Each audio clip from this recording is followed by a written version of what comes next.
araw mga boss, KPCM Motor Shop nagbabalik at may NMAX B2 tayo gagawin ngayon for today's video. At 39,040 na nga ang tinakbo nito sa loob ng isang taon. At ayan yung mga error codes bago natin to gawin mga bossing. Check muna natin sa MST. At may iba kaming napansin dito kasi sa start pala iba na yung tunog mga boss. Ayan o, pakinggan nyo kung anong klaseng tunog yan at saan nanggagaling ang tunog. Ayan. So ayan mga boss, ang ingay ng panggilid ng customer natin. So mamaya check na natin yan. At buksan nga natin tong air filter at ayan yung tumanbad mga boss, tumutulo-tulo pa yung langis, sobra-sobra kasi ang nilalagay sa engine oil. So dyan lumalabas. So itong CVT ng bossing natin madumi na rin to. Kasama yan sa FAPMS package natin mga bossing, ang CVT cleaning. So mapapansin nyo lang dito kahit madumi yung loob, malinis pa rin or hindi ganun kadumi yung loob nito. Kasi may naka-encounter kami na pagka 40,000 odo sobrang dumi niya. Ito si customer natin is malinis sa motor. At ito yung napansin namin, yung ply ball ang tama nasa gitna. Ayan o, may guhit. At tinuturo nga sa akin yung kanina nito Nying. Sabi ko, bakit sa gitna yung tama? At ayun mga boss o, papakita sa inyo. Ayan o, gitna yung tama. Nandun sa loob din yung guhit. Ayun o. So dun siya umiikot. Dun din nagkakatama yung ply ball. Ayan o. Tapos tinimbang namin niya, wala na rin sa timbang. At etong torque drive mga boss o, kitams. So kung sa tingin nyo mahahaba yung biyahe nyo palagi, grab or lalamove or nagra-ride lang talaga kayo, mabuting lagi nyo palinis. At itong gas tank mga bossing kasama yan sa FI package namin dito sa KPCM Motor Shop. So mamaya i-check out nyo kung paano gagawin namin dyan para malinis at maibalik sa dati. At dito nga sa backplate, balik tayo dito sa pulley, pansin nyo deform na.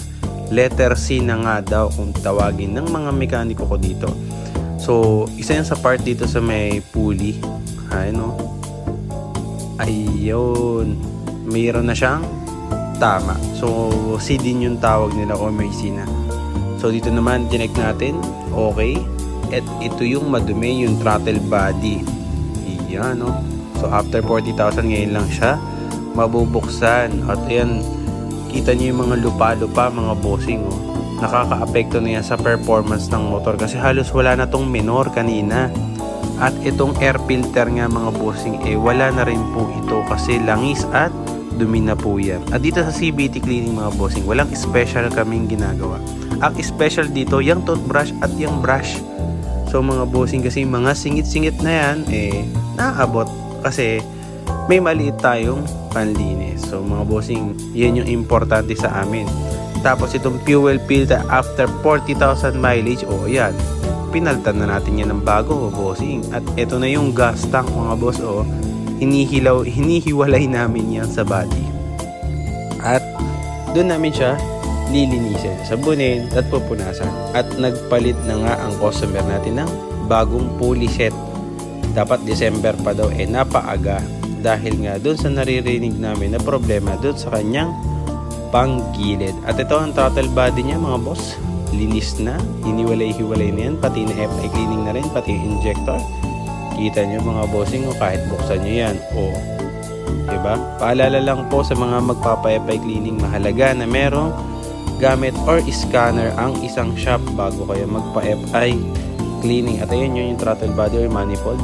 Ayan linis na yan mga boss, na ikabit na natin. Siyempre sa CVT cleaning kasama ang crankcase mga bossing, kasama yan sa nililinis namin. At dito sa FI promo package kasama din ang pagre-reflash ng coolant. Na lang pala yung nakuha namin. At Preston nga pala ang ginagamit namin dito. Preston baka naman. At syempre tonohan na ulit tayo dito sa MST 500 Pro.